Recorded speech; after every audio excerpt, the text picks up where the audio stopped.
علیہ السلام سب نے حضرت صلی اللہ علیہ وسلم کے آنے کا کہا تھا، کسی نے کسی طریقے سے ارشاد فرمایا کہ آخری نبی آئیں گے۔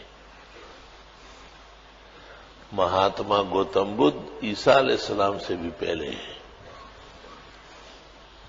عیسیٰ علیہ السلام سے 2100 سال پہلے رام چندر ہے، اور رام چندر سے 200-250 سال پہلے مہاتما گوتم بدھ ہے۔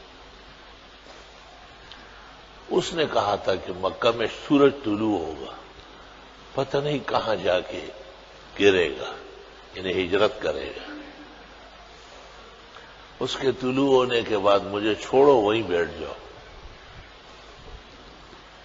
اور اس کی عزت کا تاج ہوگا سر پر، اور تاج جس کو کہتے ہیں کہ اللہ تعالیٰ کے ساتھ شرک نہیں ہونے دے گا۔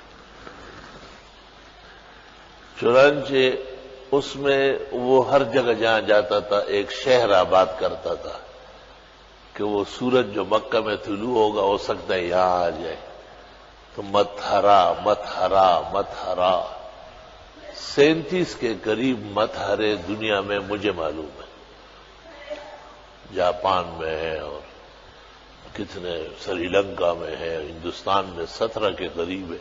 ہمارے صوابی کے بعد 2 متھرے ہیں، جس کو یہ ماترا کہتے ہیں نا ہندوستانی، یہ اصل میں ہے مت ہرا، پاکان لوگوں کی جگہ۔ صحابہ مہاجرین و انصار اپنے خیال سے بناتا تھا کہ مجھے اس کا ثواب ملے گا، اجر ہوگا۔ واضح انبیاء و مرسلین جو آئے انہوں نے بھی کہا کہ نبی آخر زمانہ آئیں گے، اور ان کی نشانیاں اور خوشخبریاں بتائی۔ حضرت جب تشریف لائے، مبعوث ہوئے، تو 2 قومیں عروج پر تھی، یہود اور نصارہ کی۔ موسیٰ علیہ السلام کے ماننے والے اور عیسیٰ علیہ السلام کے یا بنی اسرائیل، وہ اسرائیلی، وہ پیغمبر کے بیٹو، وہ نہ آپ کہ کن کاموں میں لگ گئے ہو۔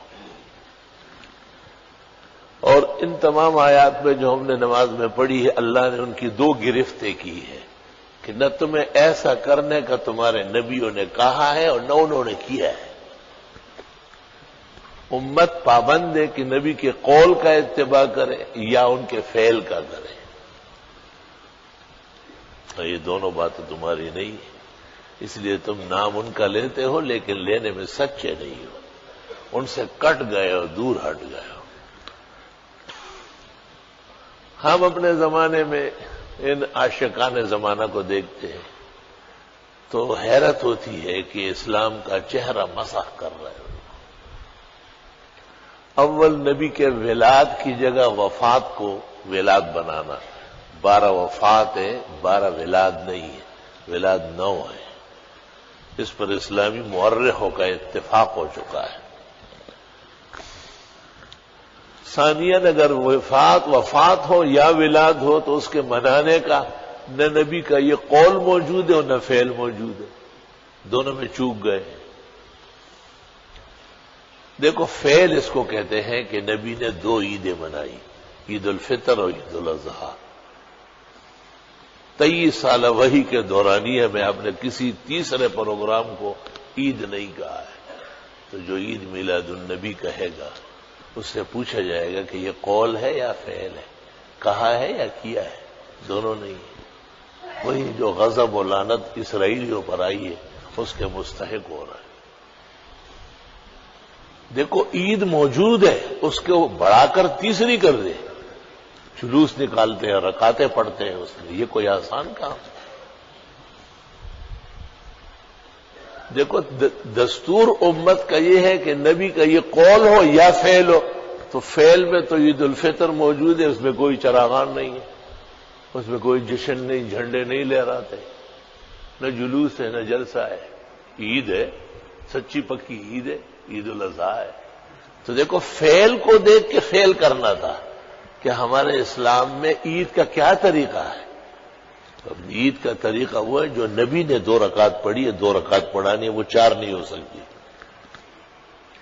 اس لیے فقہاء اور مذاہب کے علماء کہتے ہیں کہ نہ عیدگاہ میں پہلے نفل پڑھنا جائز ہے اور نہ گھر میں نفل پڑھنا جائز ہے۔ کیوں؟ 2 4 ہو جائیں گی۔ بھئی اشراق 2 رکعت پڑھنے سے عید اور حج اور عمرے کا ثواب ہے، لیکن عیدین کے دن منع ہے، اضافہ ہو رہا ہے۔ عجیب بات ہے، ایک آدمی گھر میں سورج نکلنے کے بعد 2 رکعت پڑھتے ہیں، ثواب نہیں ملے گا، یہ مقابلہ کر رہا ہے، اور عیدگاہ وہاں ہے، میدان میں ہے، پھر بھی اجازت نہیں ہے۔ عید پڑھنے کے بعد کوئی بھولا بھٹکا 2 رکعت پڑھ رہا تھا، حضرت علی نے ابن عمر سے کہا کہ اس کو سمجھا تو دو کہ آج کے دن صرف 2 رکعت عید ہے، نہ آگے نفل ہے اور نہ پیچھے نفل ہے۔ صحابہ دیکھو جن کو دین کا علم ہے، ادراک ہے، جنہوں نے دین کے لیے کعبہ و گھر بار چھوڑا ہے، جنہوں نے دین کے لیے 75 غزوات لڑے ہیں، ایک خاندان میں 7 افراد میں سے ایک باقی ہے، 6 شہید ہو چکے ہیں، ان کو کتنا درد اور فکر ہے۔ اور بھئی اگر یہ عید ہے تو عید کی طرح منا لو، چلو، نہ اس میں جھنڈے لہراتے ہو، نہ اس میں جشن کا سما ہے، نہ اس میں راستے بلاک ہے، نہ سرکاری بجلی چوری ہو رہی ہے، اونٹ اونٹ تیری کون سی کل سیدھی ہے، وہ اوخا اوخا سد سمشو چپاتی سوکھا، ہر کام ٹیڑھا، ہر کام سنت کے خلاف، نہ نبی کا قول موجود ہے اور نہ فعل موجود ہے، اس لیے سارا کام گڑبڑ ہے۔ پھر وہ شہر آباد ہے جہاں نبی آئے ہیں، مکہ مکرمہ، وہ شہر آباد ہے جہاں اللہ کے نبی تشریف فرما ہوئے اسلام کو عملاً نافذ کیا، مدینہ منورہ، ہے مدینہ، ہے مدینہ، ہے مدینہ۔ یہ جیسے عیسائی اور یہودی نام لیتے ہیں، آگے پیچھے دیکھتے نہیں کہ ہم میں اور ان میں کتنی بعد اور دوری واقع ہو گئی۔ اہل حق کہتے ہیں، استاد محترم محدث العالم حضرت بنوری نے ایک موقع پہ فرمایا، سعودی عرب کا ٹیکسی ڈرائیور بھی دوسرے ملکوں کے غوث اور قطب سے افضل ہے۔ یہ منصور بیٹا ہے، پوچھئے اس سے، یہ عراق اور سعودی جنگ ختم ہو رہی تھی، میں گیا تھا عمرے کے لیے، ایک ٹیکسی ڈرائیور سے میں نے پوچھا، ماذا تشاجر بینکم، یہ کیا ہو رہا تھا؟ اس نے کہا، کانت واقعہ ولکن دافعہ من اللہ، بہت بڑی مصیبت آئی تھی، اللہ نے اپنے فضل سے دو دے کے، میں مختصر جواب دیا، بہت بڑی مصیبت تھی جنگ، لیکن اللہ تعالیٰ نے حرمین کی برکت سے بچا لیا ہمیں۔ تو مجھے حضرت کی بات یاد آئی کہ وہاں کے ٹیکسی ڈرائیور بھی عام دنیا کے بہترین مسلمانوں سے عمدہ عقیدہ رکھتے، شرک و بدعت سے پاک ہے، الحمدللہ۔ آپ نے دعا فرمائی تھی، یا اللہ میری قبر کو میلہ گاہ نہ بنائے اور عید کا سما یہاں نہ دے۔ دیکھو عید منانے سے کتنے آپ ڈرتے ہیں، اللہم لا تجعل قبری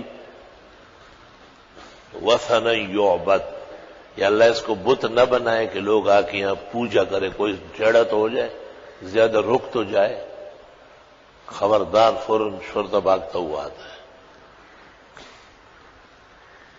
اور یہ دعا بھی فرمائی، یا اللہ میری قبر کو میلہ ٹہلے، یعنی عید جشن سما نہ بنائے، وہ بھی اللہ نے قبول فرمائی۔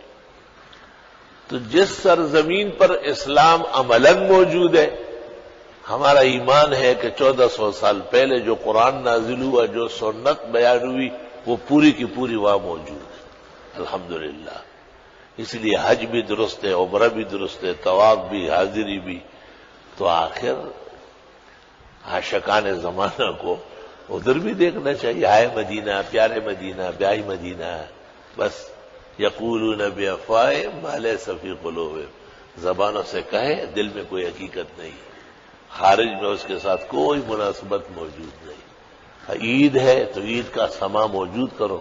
عید الفطر میں کتنے جھنڈے لگتے ہیں، کتنا چراغاں ہوتا ہے، کتنی روشنیاں، کیوں؟ وہ عید جو صحیح عید نبی نے کہی ہے اور 10 سال پڑھائی ہے، اس میں کوئی پروگرام نہیں ہے، کیونکہ پروگرام شارع علیہ السلام نے خود دیا ہے۔ سب سے پہلے ہم 2 رکعت پڑھیں گے، اور فرمایا کہ بقر عید میں کہا اب پھر اس کے بعد ہم قربانیاں کریں، بھائی یہ عید ہے، 2 رکعت پڑھو، قربانی کرو۔ عید الفطر میں تو 2 رکعت پڑھیں گے اس سے پہلے صدقۃ الفطر ادا کریں گے. حضرت فرماتے ہیں تو چونکہ شرعاً 2 عیدین موجود ہے تو تیسری نہیں ہو سکتی، جو کہے گا وہ جھوٹا ہوگا. اور عیدوں کے منانے کا بھی طریقہ موجود ہے. تو یہ اتنا اضافہ در اضافہ، شور در شور ہنگامہ آرائی، یہ صرف ایک غیر ثابت چیز کو زبردستی ثابت کیا جا رہا ہے. اسی کو کہتے ہیں تحریف فی الدین، اسلام کا چہرہ مسخ کرنا. اللہ تعالیٰ خیر و عافیت سے امت مسلمہ کو فہم، سمجھ، ادراک نصیب فرمائے.